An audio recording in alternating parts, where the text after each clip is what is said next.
Hey, welcome to another update on Archmage Rises, and with me this week is new guy, Josh. What up? How's it going? Actually, I should point this way. There he is. You can point either way. I mean, maybe it wraps around, so it's like you can point off this way, and then it like can kind of just poke me from that side. Well, we just lost all the flat earthers. Okay, so I thought this would be a good chance to introduce a new team member that's helping us build this crazy, awesome game, Archmage Rises, greatest role-playing game ever made. I can say that with confidence now because I've been designing so much of it. Josh, why don't you tell us a little bit about your background? Okay, sure. So I always struggle with exactly how to answer this question, but I started doing game development and Game Maker when I was like 10 years old, and started to move more into the code side of things because that's normally drag and drop, and then I was like, well, that doesn't work for me. And so started to figure out some pieces there, but was still very basic stuff. I got into web development later on because I was trying to make a website where I could share a text story that I was working on where people could vote on what happened next, and I was like, man, all this code stuff that other people have sucks. I want to make my own thing that actually works and that isn't heckin' slow. And so I started getting into web programming from there. I was continuing to do some game development and some game programming, but that was on and off, and ended up continuing to move from that into making some web games, some web video games, connecting more with the video game community in general, like with other indie developers. And so it started, like, I would say I started in game development when I was 10, although me and my brother were using Warcraft 2 and StarCraft level editors when we were like 6 years old, which is probably younger than we should have been to play those games. But anyway, that was a big part of my childhood. It's great hearing our prepubescent voices on Jim Raynor and the Zerg and all that when we were making like some of the opening videos for them and stuff like that. So yeah, it's been like, anytime that I saw a way to customize and build something as a kid, I was like, oh, awesome. So then as I got older, that just carried into where now rather than using a level editor in a game, I'm like, well, that doesn't do everything I want. I'm going to make my own game, or I'm going to make my own engine, or stuff like that. So it's basically over time, because I wanted to make something more unique or different, I just saw the need to build tools to make that happen and started pushing more and more in that direction. So you're joining us as the fourth programmer, developer, game designer, I guess, too. Yeah, I don't actually know what my title is. I don't hand out business cards anymore. I got a business card in a meeting from someone. I was like, people still do this? It's all email signatures now. Anyway, so I guess we should give you a title. Chief Hat Wearer, I guess. I do wear hats. Yeah, there we go. It fits. You're qualified. It does fit. Yeah. I'm very glad it fits. I usually need bigger hats to fit. So I'm excited because where once there was 1, and then 2, and then 3, and now there's 4. There's 4 full-time game developers here. That's great. So I thought it was interesting that you didn't go to school for computer science. So why is that? So I went to college for computer animation, and the reason why I went to college was honestly because my parents were like, hey, we want you to do something at college. It wasn't like I want to go to college for this. For me, the StarCraft level editing wasn't impressing them, like that you had a future? No, although me and my brother did make Dad play all the levels that we made, and then he made a rule at some point, if you want to share a level with me, you have to be able to beat it yourselves. Because we just like give him a few units in the corner and then like fill the rest of the map with all the other teams and years, and he hated it. But he played them for us, which was nice. Anyway, that wasn't enough for me to I needed to figure out some other pieces, definitely. So computer animation was great because it gave me an overview of a lot of different software and helped me to understand some different things with, hey, here's some video editing, here's some drawing, here's a little bit. So it gave me some different pieces there. But even though I'd done some programming in games, it wasn't something where I was necessarily looking, hey, I want to do programming long term. Or that wasn't what I was originally really looking at. But then I ended up getting into it more because after college I was like, I want to try doing my own thing. I want to see if I can make my own content stuff move. So I ended up working on this one story, which was an experiment. Basically, I let people vote on what would happen next in the story, and that was the one project I mentioned before. And because I didn't like what was there, I was like, well, I have to learn how to program my own thing instead. So I ended up moving more in web development, web programming, and I did a little bit of Unity. I was working with a few different indie teams, building some different connections, and seeing what I could do and what I could learn there. But a lot of that started in web development. I got into writing C compiled to WebAssembly because I thought that was awesome. I was like, cool, I can write something other than JavaScript for this. And so was kind of, I feel like I'm all over the place, and usually I am. Usually I need somebody else to bring me back to whatever the heck we're talking about right now. But you took computer animation. Yeah, what was your question? Computer science. I did not answer your question. Actually, you did. Okay, cool. I found this with other people where if they have learned a lot about, say, programming when they were younger, through high school or whatever, and they approach college, they're more like, I already know how to do that. Like, why would I take college courses and get a degree in something I already know? Like, here's my chance to, like, I don't know, grow, expand, and, like, learn something. So, yeah. Was that kind of your thinking? No, it was... Okay.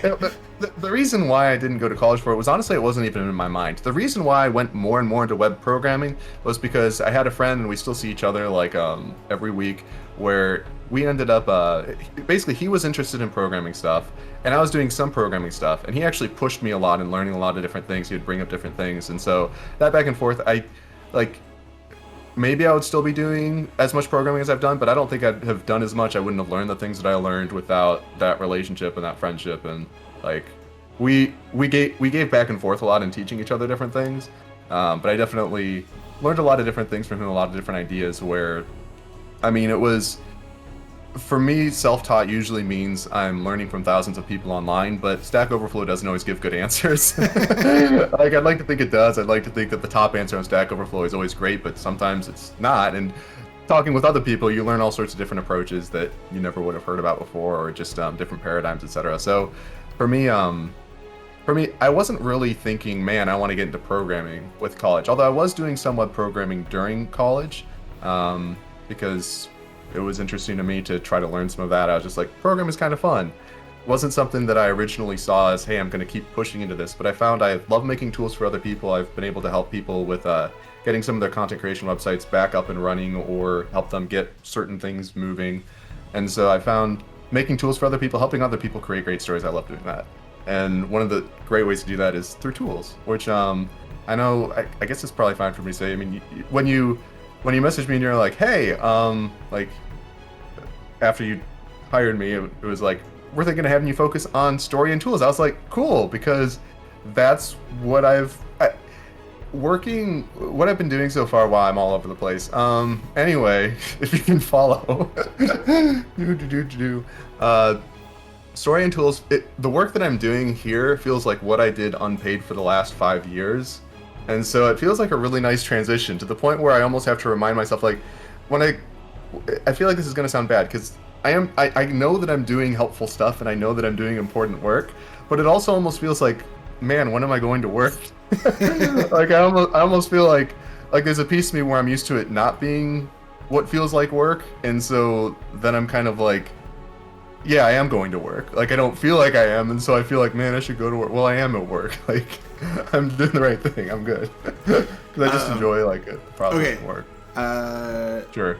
So what attracted you to the opportunity to work here, work on this game? Sure. So because you guys are in Canada. No, that's not really the reason. The reason is because I'd actually seen the project quite a few years ago, and by quite a few, maybe it was 2 years, but I think it was like 3 or 4 years, and I thought it was really cool, and I was like, it'd be cool to work on that project someday.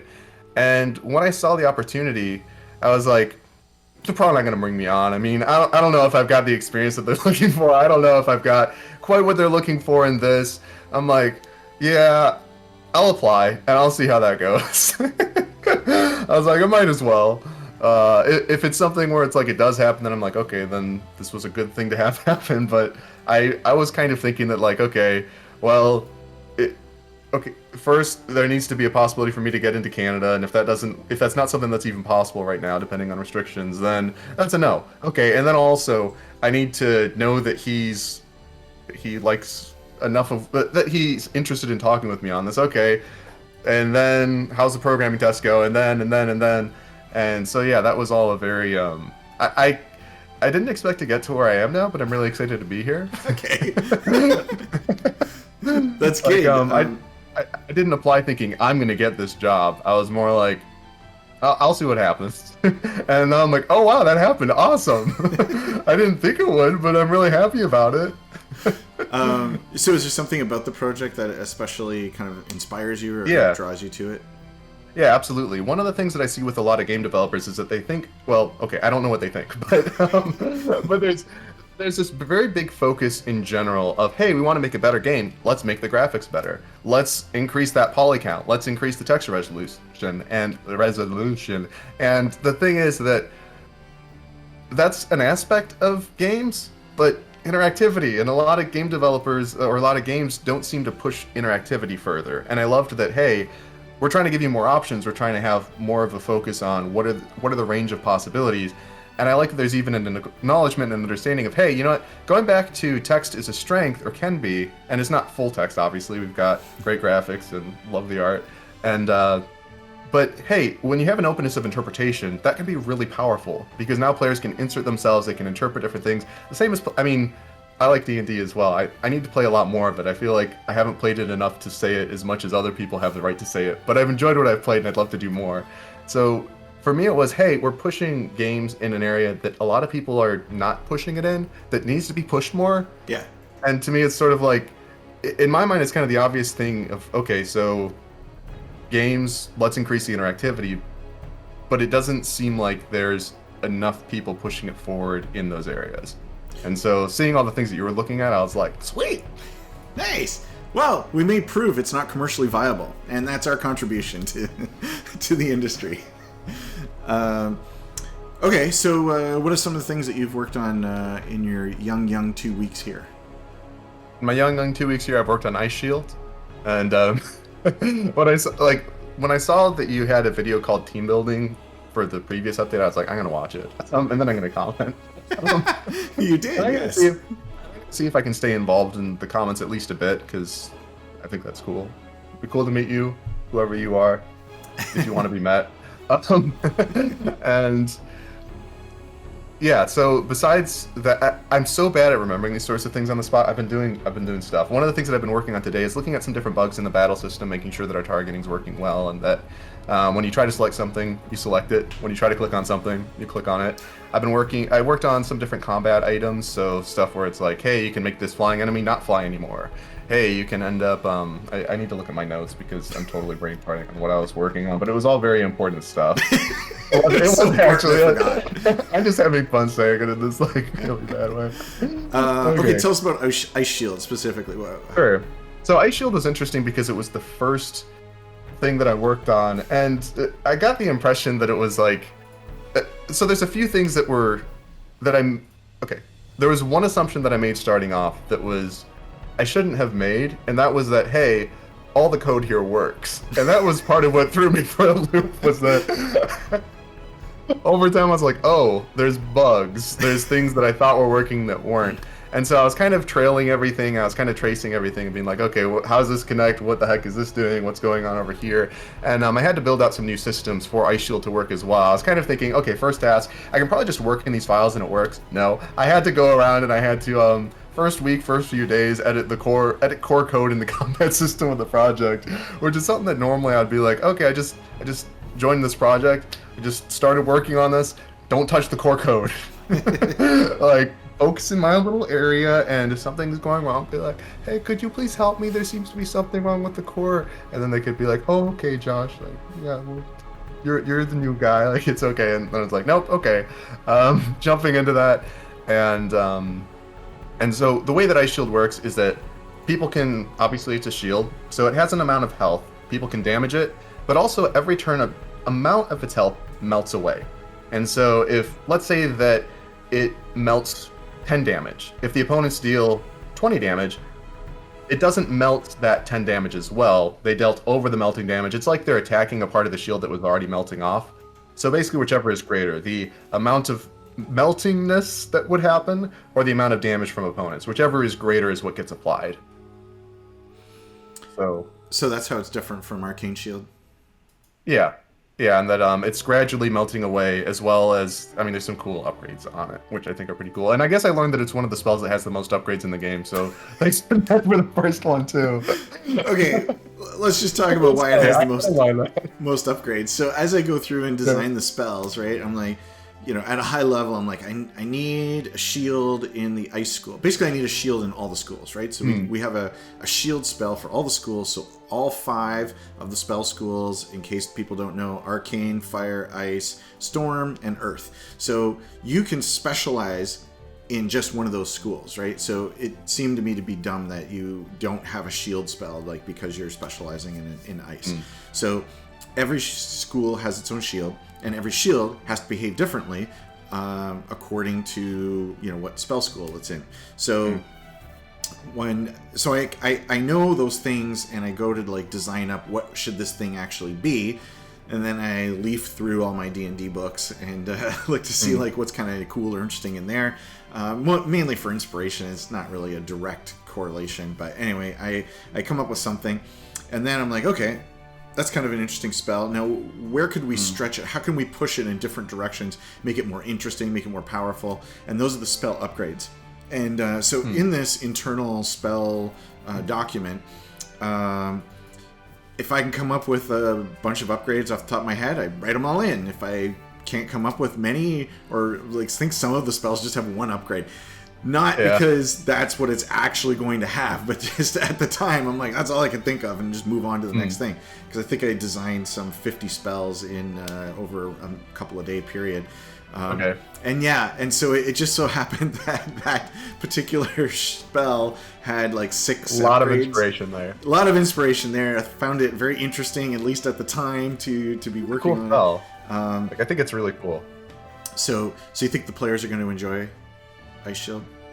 Yeah, I think so. Yeah, they're going to be able to say, "Wow, that was Josh." Yeah, I mean, there's a piece of me where, especially because it's my first thing, I'm just afraid that there's going to be like a thing where it's like somebody's going to be playing the game and talking about it, and they're going to be like, "Oh yeah, this is Ice Shield. It doesn't work because it was the first thing that this guy did." That's like my fear, is that that's what actually ends up happening.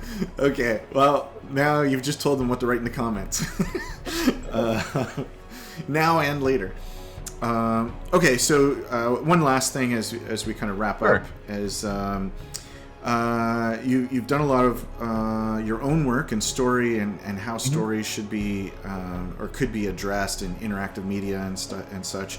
And so what are some of your thoughts, top of your head? They're not necessarily promises, but not that we've given you the chance yet, but when we do kind of say, okay, Josh, just like run with the proceduralized story part of Archmage, what are the kind of things that are guiding you? What comes to your mind? Sure. So one of the biggest things that I think about is how do characters work? And I think about how do people develop, because there are a lot of different aspects of character. One of them is that obviously there's personality, but it's a little bit more than personality in some cases, because one person might go through something and they're embittered, and another person might go through something and they're like, okay, I'm going to fight against this now. Like, you'll have all these different reactions, and some of that might be RNG, some of that might be random, but some of that could also be, okay, well, how have we developed this character at the beginning? Because there can be kind of an approach to, and I guess that there's the procedural aspect, and then there's the RNG. And it's RNG if nobody has a different experience due to it being procedural, or they can't feel any difference in the game, then it makes sense to make it RNG.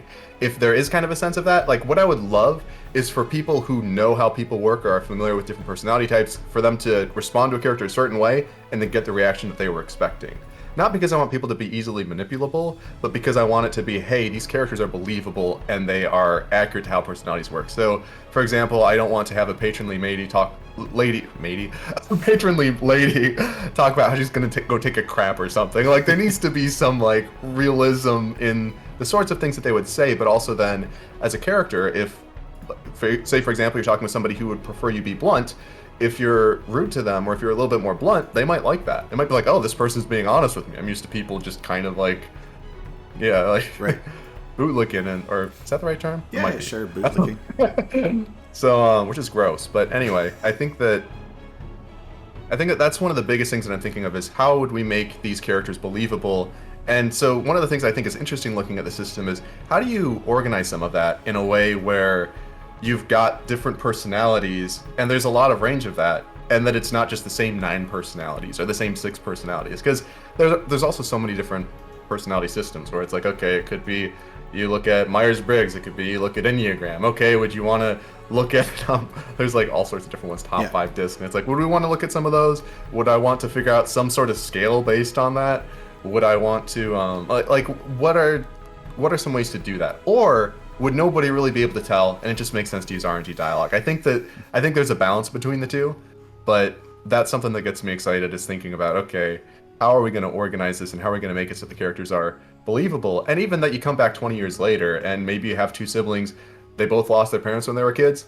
One of them is emboldened and is like very strong, and the other one is embittered and is reacting very differently, and then you have this kind of interplay going on, which I think would be fascinating. So, yeah, I think what you're talking about there is like a trait system, and this idea that people go through stages of life and they gain traits or vices as they go along. And traits is definitely part of that. I think that any trait you kind of have to look at on a scale, though, at the same time, because, and I think that's one of the big questions, is kind of what are the scales, and that's a whole there's a lot of discussion that could be there, because I guess like traits I see as being a very powerful and cool thing to look at, but if you don't handle it effectively, like it can, we'll just have to figure that out. I don't know, maybe this isn't a conversation to have now, but we'll have off call and look into that. I'm sure there'll be more video updates about procedural storytelling and procedural narrative and how we figured it out. Yeah, because I think that looking at traits, there's so many different aspects with that, where 2 different personalities with the same trait, completely different. So that's where I think that the risk is not tying traits into personalities. But it depends on how you define traits. There's different definitions for that. And all of the characters right now are part of the 16 Myers-Briggs personalities. When you generate an NPC, it's baked into the code that creates an NPC. But then, like, showing it out, like, how do you show it out? And so I just finished reading the Procedural Storytelling, or is it Procedural Narrative? I forget what the title of the book is. It's by Tarn Adams and Tanya Short, and I think it's Procedural Storytelling. Anyway, in that book, I read through all the stuff in that book. I think we're way beyond all the stuff in that book, and but one thing that really stood out to me was the chapter from Undead Labs and what they did with State of Decay and State of Decay 2, and how they were creating these characters that you play with and dialogue with. Like their kind of quest system is based around these randomly generated characters, and their trait system and how their trait system worked. And when I kind of saw they pulled back the veil a bit on like how it was working and some of the problems they ran into, I was like, that seems like the solution for us. And that reminded me of the players, the fans that are out there watching this. We're talking about that on the Steam forums, and they were like, hey, I would really love to have a trait system for my own character. So like when I'm creating and I'm making choices in the character creation process, I can you face down a bully at school, you make one choice and you gain the courageous trait, and you like cower away from it and you gain the scaredy cat trait, but that like affects you for like the rest of your life. So for instance, when you're in a dungeon and you're facing the undead, the scaredy cat trait makes you take more fear from that encounter, whereas other people are like, it's not the worst thing I've ever faced, and they're like okay with it, right? And so it seems like a trait system is something that's going to help us, but we'll see when we get to it. Well, this gives you a little taste of Josh. This will go down in the history of Archmage Rises updates, where Thomas did the least amount of talking. So congratulations, Josh. Thanks. Next week on or next month. I don't know how often these happen actually, but so what are you working on next week? I'm going to be looking more at bugs on the combat system, and I mean, inevitably, as I search for bugs, or if I fix one bug, I'll find another one. So that's going to be my main focus at this point. In general, bug hunting in the project, so that we can start to get to feeling the whole as a whole. I'm not saying this well, but so that because there were some different bugs that when I first started on combat, I wasn't sure if I was just playing it wrong or if there were bugs, and now I realize that there were bugs. It's like, why isn't this working? Am I doing something wrong? This system must be too complicated for me. I'm like, okay, it was bugs. I can. Well, in my experience, players like bugs because it gives them something to talk to us about. It's a good way to build a connection. That's right. Like, I mean, otherwise they're like, too? I want to talk to the Thomas and Josh guy. I don't know what to talk to him about. And if there's a bug, they're like, yes, I can. Yeah. It gives me an opening. Okay, well, thanks, Josh, for being here and joining us. We're excited, and hopefully the fans are too, to see the team growing. And do you think we're going to finish this game? You think we'll finish it? Yeah, I do. Yeah. Okay. Well, that's why we have new blood, everybody. Okay. Bye. Bye-bye. Take care.